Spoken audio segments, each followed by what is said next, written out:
আসসালামু আলাইকুম viewers, world learners, কেমন আছেন? আমার আসিফ এডুকেশন বাংলা ইউটিউব চ্যানেলে আপনাদেরকে আবারও স্বাগতম জানিয়ে আজকে নতুন একটি লিসন নিয়ে আপনাদের সামনে হাজির হয়েছি। আশা করি শেষ পর্যন্ত ক্লাসটার সঙ্গে থাকবেন এবং দেখবেন। তো ভিউয়ার্স, কথা না বাড়িয়ে বোর্ডে চলে যাই। আমি পূর্বের মতো এবারও বোর্ডে লিখে রেখেছি আগে থেকেই। যদি আপনারা দেখেন কমপ্লেক্স সেন্টেন্সে অ্যাজ সিন বিগ হাউস না বিকজ বললেই হবে, অ্যাজ সিন বিকজ দিয়ে কমপ্লেক্স সেন্টেন্স করা আছে, তাহলে আপনি কিভাবে সিম্পল এবং কম্পাউন্ড করবেন সেটা নিয়ে আজকে আমাদের টপিকস, এটা নিয়ে আলোচনা করব। এই অ্যাজ সিন্স বিকজ এর বাংলা হচ্ছে যেহেতু বা কারণ। যদি দেখেন আপনি এই অ্যাজ সিন্স বিকজ কোনো সেন্টেন্সের শুরুতে আছে, তাহলে সেটা বাংলা আমরা যেহেতু ধরে নেব। আর যদি মাঝে এবং শেষে থাকে, তাহলে যেহেতু ধরে নিতে পারি, আবার কারণও ধরে নিতে পারি। তাই প্রথমে থাকলে যেহেতু ধরতে হবে, তাহলে বাক্যটা বাংলা গঠনে ভালো হবে আর কি, ভালো বোঝা যাবে। তো ভিউয়ার্স, আমি এর আগে একটা ক্লাসে আপনাদের বলেছিলাম যে ক্লজের আগে ক্লজ মার্কার থাকে, অর্থাৎ অ্যাজ সিন বিকজ বাদেও যেগুলো লিঙ্কার ওয়ার্ড থাকে সেগুলো আছে অধীন ক্লজ, অর্থাৎ ডিপেন্ডেন্ট ক্লজ এবং সাবঅর্ডিনেট ক্লজ বলতে পারেন। আর যে ক্লজের আগে ক্লজ মার্কার থাকে না, সেটা হচ্ছে নিঃসন্দেহে স্বাধীন ক্লজ। তো দেখেন অ্যাজ সিন বিকজ এইগুলো যদি কমপ্লেক্সে থাকে, তাহলে কীভাবে সিম্পল এবং কম্পাউন্ড আমরা করতে পারি। তো আপনি যদি এরকম অ্যাজ সিন বিকজ দ্বারা কমপ্লেক্সে পান, তাহলে প্রথমে কি করবেন? প্রথমে স্বাধীন ক্লজটা লিখে ফেলবেন, তারপরে বিকজ অফ লিখবেন। বিকজ অফ অনেকে আবার ফর লেখে, এইটুকুর পূর্বে তো ফর লেখে, সমস্যা নেই, আপনি লিখতে পারেন। তারপরে আপনার কি করবেন? আবার দেখা গেছে অনেকে এই এখানে ওই সাবজেক্ট আসলে পরে সাবজেক্টের পসেসিভ কেসটা লেখে। আপনি লিখলেও পারেন, না লিখলেও পারেন, তবে যদি সাবজেক্ট একই হয়, না লেখাই ভালো। তারপরে দেখেন এই ভার্বের সাথে আইএনজি, যে ভার্বটা সেই ভার্বের সাথে আইএনজি লাগিয়ে দেবেন, তারপর অবজেক্ট লিখে ফেলবেন। আর স্বাধীন ক্লজ করতে গেলে তো জানেন 2 আর 2 যোগ করার মতো, এর আগেই বলেছিলাম। তো ভিউয়ার্স, কথা না বাড়িয়ে আমরা একটা উদাহরণ দিয়ে দেখতে পারি যে এটা আসলে কেমন হতে পারে। দেখেন আমি লিখি এস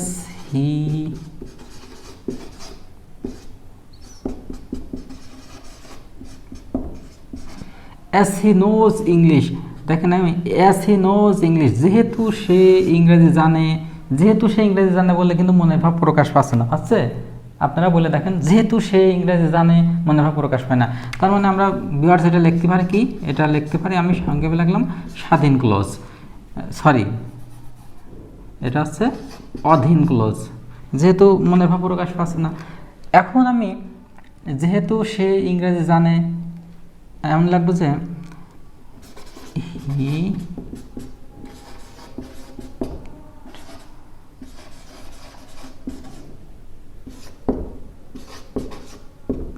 দেখেন লিখলাম he will get a good job, সে একটা ভালো চাকরি পাবে। তাহলে সে একটা ভালো চাকরি পাবে কথাটা বলতে কিন্তু আমাদের মনের ভিতর কোনো আকাঙ্ক্ষাও থাকতেছে, এটা মনের ভাব প্রকাশ পাচ্ছে। তার মানে এটা হচ্ছে ভিউয়ার্স কি ক্লজ? আপনারা যেটা বললেন সেটাই স্বাধীন ক্লজ।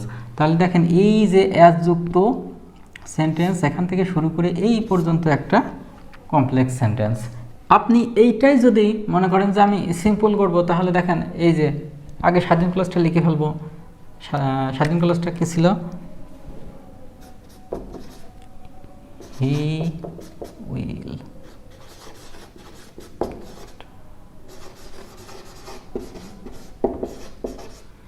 Good job. তো আপনি বলতে পারেন স্যার, এই যে এখানে অ্যাস আছে, অ্যাসটা উঠাই দিলেও তো আমরা এটা স্বাধীন ক্লজ, অ্যাসটা উঠাই দিলে তো এটা স্বাধীন ক্লজ হয়, এটা তো লিখতে পারতাম। দেখেন এখানে একটা স্বাধীন ক্লজ আছে, স্বাধীন বাক্য রয়েছে, তা আমরা অধীনটারে কেন স্বাধীন করতে যাব?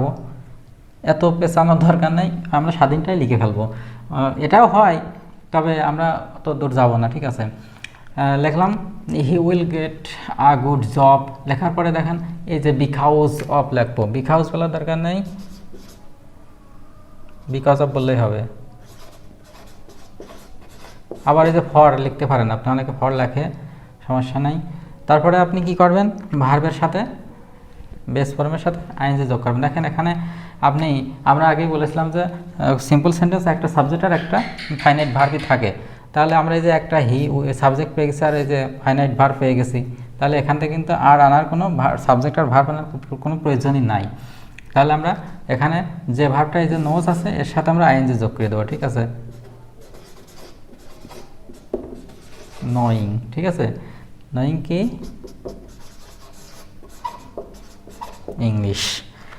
ভিউয়ার্স আমরা এখানে বলেছিলাম যে অ্যাজ হি নোজ ইংলিশ, যেহেতু সে ইংরেজি জানে, হি will get a good job, সেহেতু সে একটা ভালো চাকরি পাবে বা এ প্লাস হবে। আর এখানে হচ্ছে হি will get a good job because of knowing English, ইংরেজি জানার কারণে সে একটা ভালো চাকরি পাবে। আপনি যদি মনে করতেন যে আমি যে বিকজ অফ লেখার পরে নোয়িং ইংলিশ দেওয়ার পরে আবার এটা লেখো, এটা লিখলেও পারতেন, সমস্যা নেই। এইটাই আমরা এখন কম্পাউন্ড করবো। তো ভিউয়ার্স আমরা আগে বলেছিলাম যে এই কম্পাউন্ডটা খুবই সহজ, মারাত্মক সহজ, 2 আর 2 যোগ করার মতন আগের ক্লাসে বলেছিলাম। তো দেখেন এখানে অ্যাসটা উঠাই দিলেই কিন্তু এই যে দুইটা স্বাধীন কলেজ, এই দুইটা স্বাধীন কলেজের মাঝে এখন অ্যান্ড লিখে দিলেই হয়ে গেল কিন্তু। তাহলে লিখেই দিই, দেখাই দিই, হি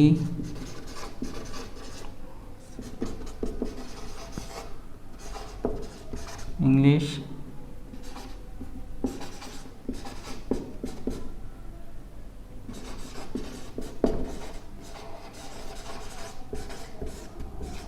দেখেন আমি দুইটা স্বাধীন ক্লাস লিখছি, অ্যাসটা উঠাই দিয়ে এখন শুধু একটা অ্যান্ড লিখে দিলাম। এই যে অ্যান্ডটার জন্য কি হলো, হি নোস ইংলিশ, ইংলিশ জানে, এবং হি উইল গেট জব, সে ভালো একটা চাকরি পাবে। এইরকম করেই আমরা করতে পারি, ঠিক আছে। তাহলে ভিউয়ার্স আমরা আর একটা উদাহরণ চলে যাই।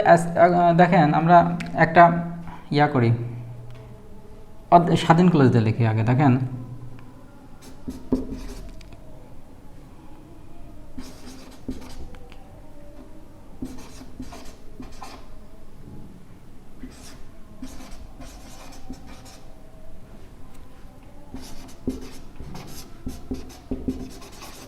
দেখেন আমি কি লিখলাম, হি can by A car any time. তাহলে এইটুক বলতে কিন্তু মনের ভাব প্রকাশ পারতে কোনো সমস্যা নাই, তাই না? সে যে কোনো সময় একটা গাড়ি কিনতে পারে বা কার কিনতে পারে। তাহলে আমরা লিখলাম সিন্স হি ইজ রিচ। দেখেন এখানে এই যে যেহেতু সে ধনী, তাহলে এখানে দেখেন যেহেতু সে ধনী অধীন ক্লোজ, আর অধীন ক্লোজের সাথে আমরা জানি যে আইএনজি যোগ করতে হয় ভার্ব থাকলে। এই যে ইজটা আছে, ইজের সাথে আমরা আইএনজি যোগ করব। তাহলে ইজের সাথে আইএনজি যোগ করলে কি ইজিং হবে? দেখেন টু বি ভার্ব আমরা তো জানি এম, ইজ, আর, ওয়াজ, আর। তাহলে এই টু বি ভার্বের সাথে আইএনজি যোগ করলে অ্যামিং, ইজিং, আরিং এগুলো হয় না, কিন্তু এগুলো বিং হয়ে যায়। তাই এটা আপনাদের মনে রাখতে হবে, এটা অনেকেই জানে, তারপর আমি আবার বলছি। তো ভিউয়ার্স এটা বলারও আর একটা কারণ আছে, এই জন্য আমি আর কি এইটুক যোগ করলাম।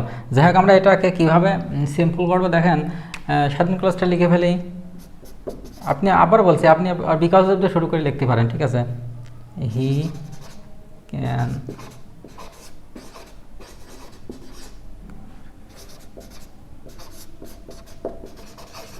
স্বাধীন ক্লাসটা লিখে ফেললাম, হি can by A car any time. তারপরে ওই যে বিকজ অফ লেখার পরে কি করবেন, এই যে আপনি অধীন কলেজের সাথে ভার্বের সাথে আইএনজি যোগ করবেন। তাহলে কি হবে, বিং হবে, বিং রিচ। তো এইভাবে ভিউয়ার্স আপনি কিন্তু কমপ্লেক্স থেকে সিম্পল, আর সিম্পল এরকম থাকলে কমপ্লেক্স করতে পারেন। আর এটাকে আমরা লিখবো, দেখাবো না, দেখাই। কম্পাউন্ড করতে গেলে এই যে শুধু এটা উঠাই দিলেই হয়ে যাবে।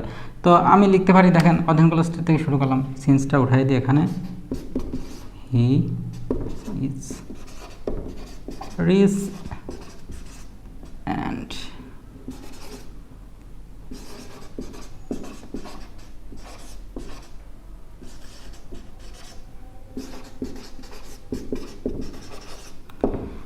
তাহলে দেখছেন ভিউয়ার্স কত সহজ। এইভাবে কিন্তু আপনি সিম্পল থেকে কমপ্লেক্স, কমপ্লেক্স থেকে কম্পাউন্ড, আবার কম্পাউন্ড থেকে এইরকম করতে পারেন। তো এইটা এখানে কিন্তু আপনি আবার এটা আগে লিখতে পারেন, he can buy a car any time and he is rich. তো এখানে এই বাংলাটা দাঁড়ালে, বাংলাটা বললে শ্রুতি মধুর হয়, এইটাই যার কারণে আমি এটা লিখছি। আপনি কিন্তু লিখতে পারেন, সমস্যা নেই, পুরো উত্তর ভুল হবে না, কিন্তু কিন্তু বাংলাটা শ্রুতি মধুর করার জন্য, ভালো বোঝার জন্য, শোনার জন্য আমি এই ইজ রেস এইটা আগে দিলাম। ঠিক আছে, বুঝতে পারছেন তো তাইলে? তো ভিউয়ার্স, আমরা আর একটা উদাহরণে চলে যাই, আর একটা উদাহরণ দিয়ে দেখি। যে এস, তার আগে একটা কথা বলে নিই, আমি যে কিছুক্ষণ আগে আপনাদের বললাম যে ইজ লেখার কারণে ইজ টু বি ভার্ব হওয়ার ফলে আছে বিং যোগ হয়েছে, এর একটা কারণ আছে। এই জন্য আমি একটা হ্যাজ দিয়ে দেখাবো যে হ্যাজটাও কিন্তু ভার্ব, ইজ ছিল টু বি ভার্ব, আর হ্যাজ আছে টু হ্যাভ ভার্ব। তা আমি একটা উদাহরণ দিয়ে দেখাই। As he has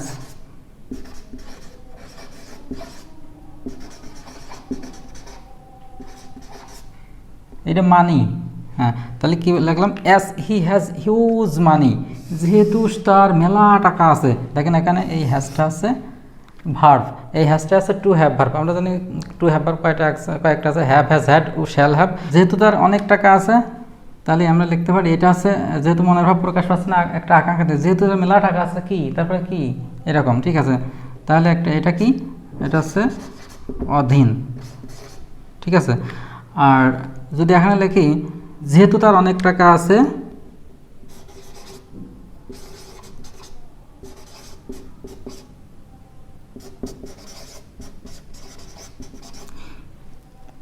he can help the poor.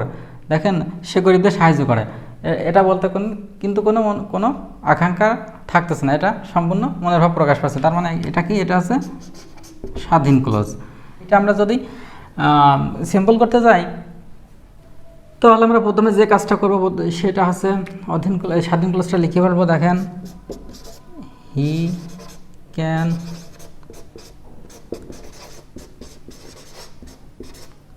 Can help the poor. আমরা স্বাধীন ক্লোজটা লিখে ফেললাম, লেখার পরে এই যে বিকজ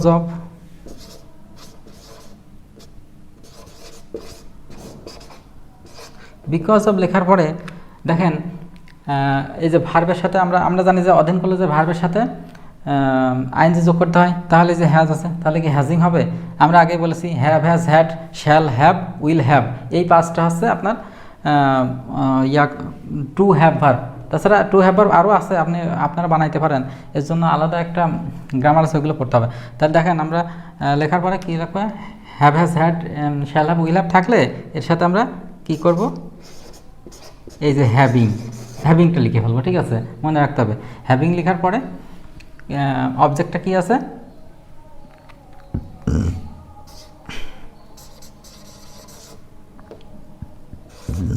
হিউজ মানি। তাহলে বাক্যটা কি দাঁড়াইছিল যে যেহেতু তার অনেক টাকা আছে সেহেতু সে গরিবদের সাহায্য করে, আর এখানে দাঁড়ালো যে তার অনেক টাকা থাকার কারণে সে গরিবদের সাহায্য করে। তাহলে ভিউয়ার্স এইটাই কম্পাউন্ড করার জন্য হচ্ছে এই যে শুধু অ্যাজটা উঠাই দিলে আপনারা জানেন হয়ে যায়। তাহলে অধীন ক্লোজ এখানে প্রথমে অধীন ক্লোজই আছে, তাই অধীন ক্লোজ থেকে আমরা শুরু করি কি হি হ্যাজ হিউজ মানি, এই যে অ্যান্ড লেখার পরে হি ক্যান হেল্প দ্য। তো ভিউয়ার্স, এই ছিল আজকের আলোচনা। আশা করি ক্লাসটা ভালোভাবে বুঝতে পারছেন। কিভাবে আজকের আলোচনা ছিল যে সিম্পল কমপ্লেক্সে অ্যাসিন বিকজ থাকলে কিভাবে আপনি সিম্পল এবং কম্পাউন্ড করবেন, আর এই ক্যাটাগরির কম্পাউন্ড থাকলে কিভাবে আপনি কমপ্লেক্স করবেন। আশা করি আমাদের আজকের এই টিউটোরিয়ালটা বুঝতে পারছেন। তো আগামী কোনো পর্বে আবার নতুন কোনো লেসন নিয়ে আপনাদের সামনে হাজির হব। আপনারা বেশি বেশি প্র্যাকটিস করবেন, তাহলে এগুলো আরও বেশি জানতে পারবেন। তো সবার সুস্থতা কামনা করে আজকের মতো এখানেই বিদায় নিচ্ছি। সবাই ভালো থাকবেন, সুস্থ থাকবেন। Till then, chew.